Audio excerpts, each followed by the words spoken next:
สบายดีและสวัสดีให้พี่น้องเมื่อสุกคนมื้อนี้กะมาพบกับคอยอยู่ทงไห้ทงหน้าคือเก่าได้มื้อนี้เฮามาหน้ากับแม่สองคนแต่สูงนี้กะเป็นสูงอากาศหนาวๆให้พี่น้องเอ้ยเฮาก็ต้องได้นุ่งเสื้ออุ่นๆนะเพราะว่าลมก็แห้งแล้วก็แป้กะเป็นวัดอยู่ตัวนี้นะกะยังไม่ทันดีคักเนาะเพราะว่าเป็นตามอากาศมื้อนี้มาหน้ากับแม่ก็คือจะมาเอาข้าวเมาเนาะข้าวเมาตัวที่แบบอันท่านละแก่นะแต่ว่ามาหน้าเธอนี้ก็เข้ากับบางเฮือกก็เหลืองแล้วได้เหลืองแล้วเยอะพอเกี่ยวแล้วสักน้อยก็คือสิได้เกี่ยวแล้วมาเอาข้าวเมาเนาะเอาเมื่อเฮ็ดอยู่แต่บ้าน แต่ว่าบ้านค่อยเนี่ยเขาเอิ้นข้าวโคเนาะแบบภาษาอันผู้ไทยเขา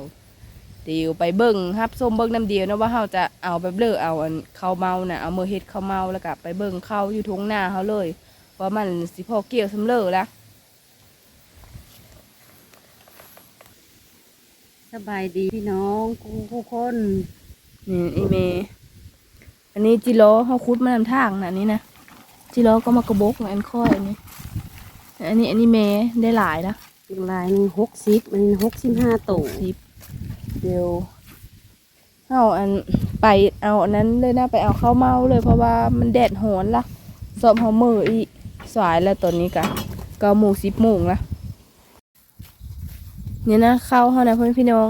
เหลืองละเดี๋ยวพอเกี่ยวแล้วเหลืองแล้วนี่ประมาณทิศหน้าที่ถือก็คือสิพ่อได้เกี่ยวละนะลมเนาะเดี๋ยวนี้ลมหนาวลมพัดเข้าแล้วปลายก็จะมีแต่ข้าวแก่ได้เดี๋ยวอีเมย์เพิ่นพาไปหาเบิ่งอันข้าวที่ตัวยังอันอ่อนอยู่นะยังเป็นน้ำนมอยู่นะอันนี้ป่ะแม่นี่เลือกหน่อยย้อนเอาไปเลยใส่เกี่ยวเอาเกี่ยวเอานี่นะให้พี่น้องนี่เป็นน้ำนมนี่จะเป็นน้ำนมแบบนี้นะถือว่าได้อยู่ตัวนี้นะเป็นน้ำนม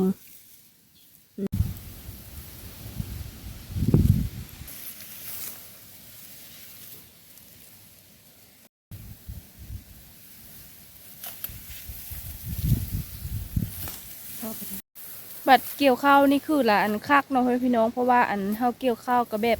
มีฮ้อนในแบบลมหนาวดิถ้าเฮาเกี่ยวกับแบบมีแดดแต่ว่าอันมันมีลมมากเนาะเฮากับเฮ็ดให้เฮามีฮ้อนนั่นแม่เบิ่งก่อนเนาะน่าจะยังเป็นมีเขียวๆอยู่แบบนี้จังเฮ็ดข้าวเมาได้นะนี่กะย้อนเอาได้เพราะว่าข้าวเฮาน่ะเหลืองแล้วน่ะเฮอดำทำอีทเห็นกระเตกเหลืองคักคุณนะลมพัดเข้าพี่น้องเอ้ย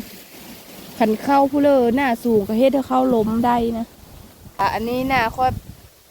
เป็นแบบนี้เนาะหน้าโน่นมันก็แบบไม่ได้สูงไปเลยแบบเข้าก็ไม่ได้ดีไปเลยนะก็เอาแต่ละห้องนั้น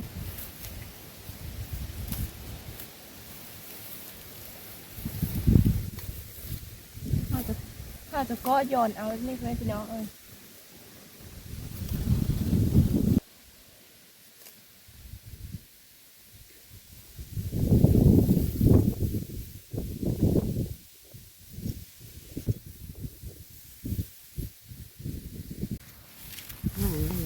ก็ได้2 มัด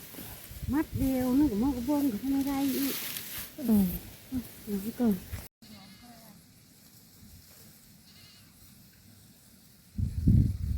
ห่มทีเดียวแล้วพุ่นนะไปห่มทีเดียวเนาะ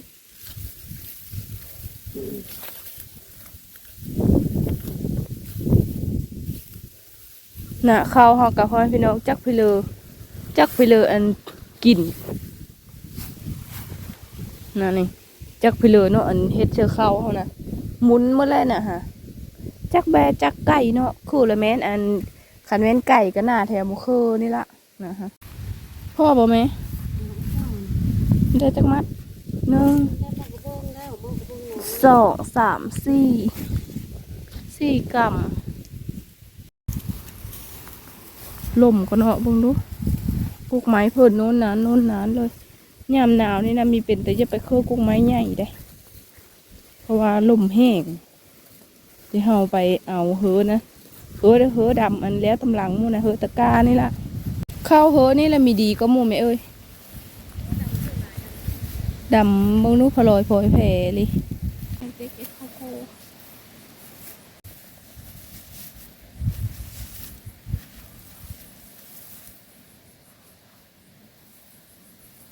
ดคือเกี่ยวข้าวมาพี่น้องนี่นะข้าวข้าวเมาที่เขาเอานั่นนะฮิได้หลายมัดได้แม่ได้6-7 มัดพวกอีเมลว่าพ่ออะไรสำนี้คือเราได้ประมาณ1 หรือ 2หม้อกระเบื้องสำนี้นะนี่ตัวนี้เฮากะได้มือนะกำลังย่างมือเอ็ดตัวนี้มือเมนเยอะความอันนี้เยอะความ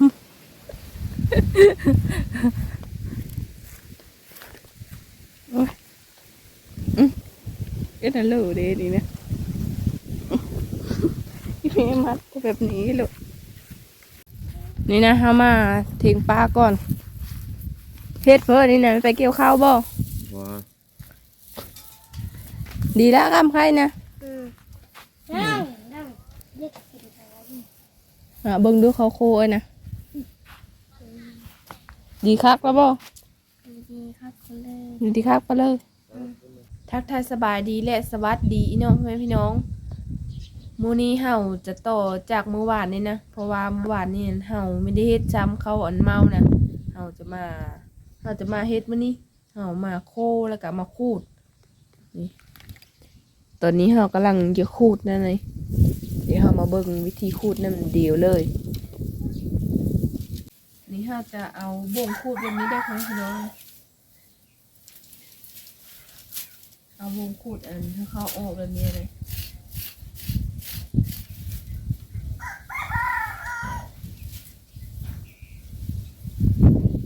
วันนี้อากาศก็หนาวกว่าเก่าเนอะลมหนาวนะลมตอนนี้ลมก็แห้ง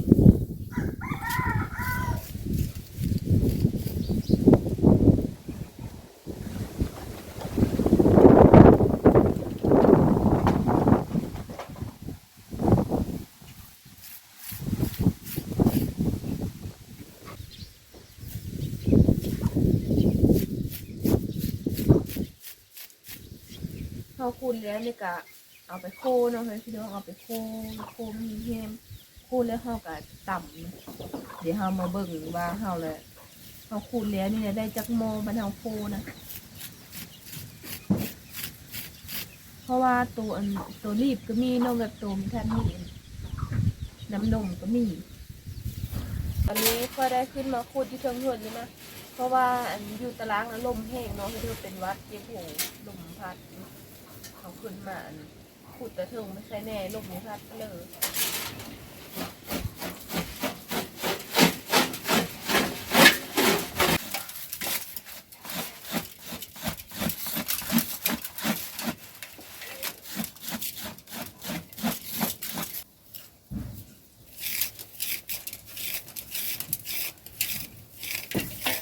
พ่อแม่พี่น้องหลังจากที่เขาขุดแล้วเขาก็จะมาล้างมันนี่นะจะมาล้างแล้วก็เขาเอาตัวมันผู้นี่นะตัวแบบเขาจะทอดน้ำเสื้อเนาะเขาล้างทอดน้ำเสื้อแล้วก็ตัวเลือกผู้แล้วเขาจะเสื้อทิมเพราะว่าตัวที่ผู้นั้นมันนี้มีเข้าอยู่หันเลยเนาะมันนี้มีเข้าอยู่หันเลยเขาก็จะเสื้อทิมเดี๋ยวเขามาล้างก่อนโอ้ที่หยิบถึงหมดเลยน้องพี่น้องหยิบถึงหมดเลยไม่ได้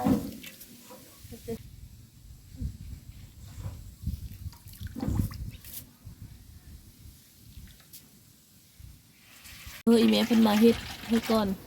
เพิ่นจะไปหามะพร้าวแล้วเอาน้ำซื้อลายๆแล้วก็เอาเข้าซื้อแล้วก็มาโค้มันเลยก็ถ้าฮ้อนคักที่ใดมันยังเท่าไหร่นะถ้ามันห้าวกรอบๆพุ่นล่ะห้าวกรอบๆพู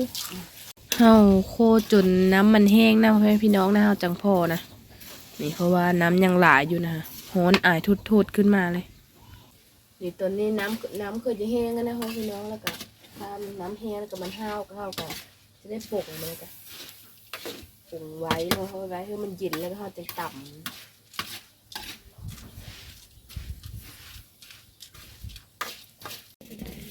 นี่นะโคแล้วนะมันนี่นะโคแล้วมันก็จะเป็นแบบนี้ได้ไหมพี่น้องจะเป็นคือแบบข้าวตอกนะโคนั่นนะ ตัวบานก็มีแล้วก็ตัวนั้นอีกนะได้สำนี้แหละบัดนี้เฮาก็สิมาตำนะตำนะตำเธอโคกแจ่วนี่ล่ะนี่เฮามาตำนะเฮ้ยพี่น้องตำเพื่ออันเปลือกมันนี่ละออกนะคือเดี๋ยวนั่นแหละได้ไหมพี่น้องเฮาตำนะนี่ตอนนี้เฮาย่าแล้วนะตำอันอยู่โคกอยู่เฮิร์นพุ่นน่ะเฮาไปตำโคกอยู่กลางบ้านในบ้านพุกไปอันโคกอันตำอยู่โคกไม้นะโคกใหญ่นะมันจังแล้วไหว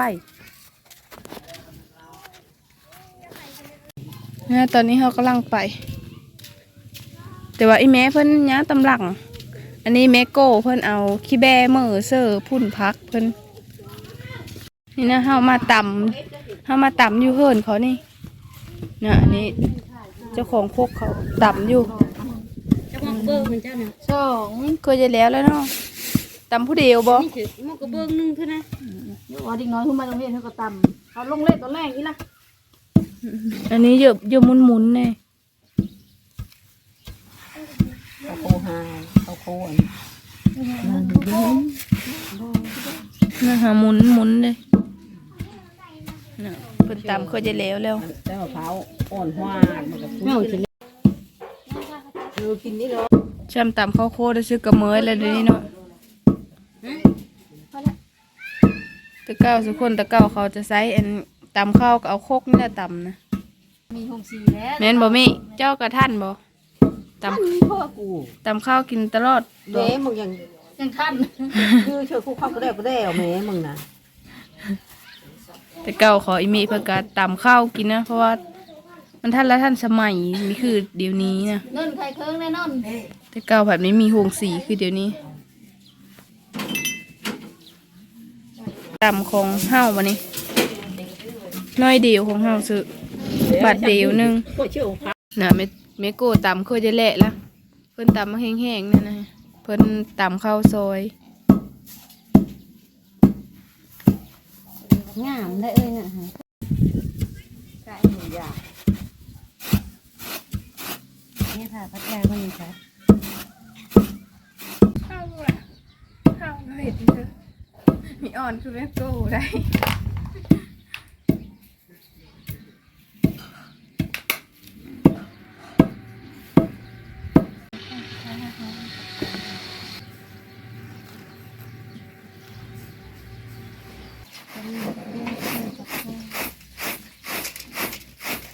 ออกไม่ได้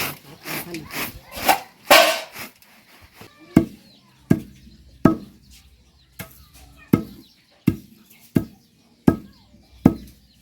นี่นะพ่อแม่พี่น้องเขาตำแล้วนะวันนี้นะได้น้อยนึงตำแล้วกะประมาณถ้วยนึงนี่ละวันนี้เขาก็ยืมมือเฮ็ดกินได้วันนี้นี่นะเขามาเทิดแล้วก็เขาเก็บเขากะเอานะแล้วล่ะ มาที่เข้า ยังเหลือแต่อันนี้อีเมเพิ่นมาอันปรุงเครื่องอันที่ซ่องเท่าเลยแม่นี่ 24,000เขาโคลงมานี่ดูได้ โคลงเอาโคลงที่ซ่องนั่นน่ะหอมได้ไหมพี่น้องเอ้ย รอบเดียวแลข้าวนี้กับหัวเนี่ย ข้าวนี่ก็หอมอันกะทิซ่องก็หอมกะทิซ่อง4,000แล้วก็น้ำตาลถุง8,000 พุ่งน้อยนี่ที่ผม ข้าวเฮาพอดีได้ถ้วยนึงเลยนี่นะมาขลุ่น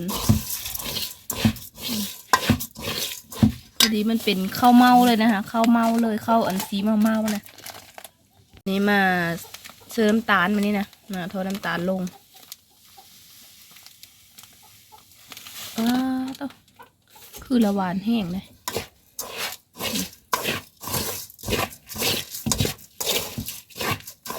ขึ้นหอมอลิโนหอมอันกะทิสองนี่นายแม่มาเสิร์ฟน้ำฮ้อนมานี่นะ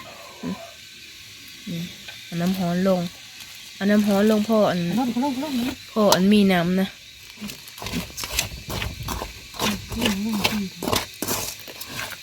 ลนให้มันโถไหมพี่น้องเอ้ยมันอ่อนเหนียวน้ำตาลลายเหนียวอันนี้นะคะโดนมาแบ่งให้เขาเมะนะแล้วก็แบ่งให้อีพอเพราะว่าอีพอเพิ่นไปกลางบ้านอันนี้แบ่งให้อีเมะแ แบ่งเฮออีเมกอีพอแล้วก็เฮาก็สิกินอยู่เฮิรนนี่ละเฮานะ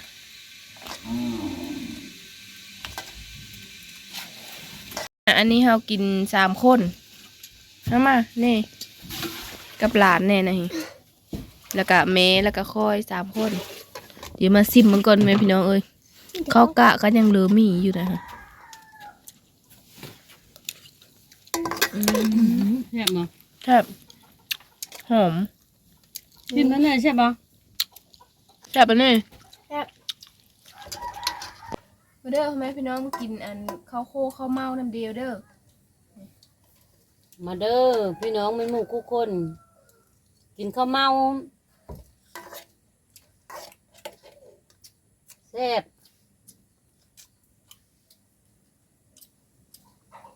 แม่โกเพิ่นก็ไม่ได้มากินน้ำซ้ำแม่พี่น้องเอ้ยเพิ่นอยังเมื่อปูพักแล้วเพิ่นต่ำซอยเดี๋ยวชื่อว่าท่ากินค่ะเพิ่นมีท่า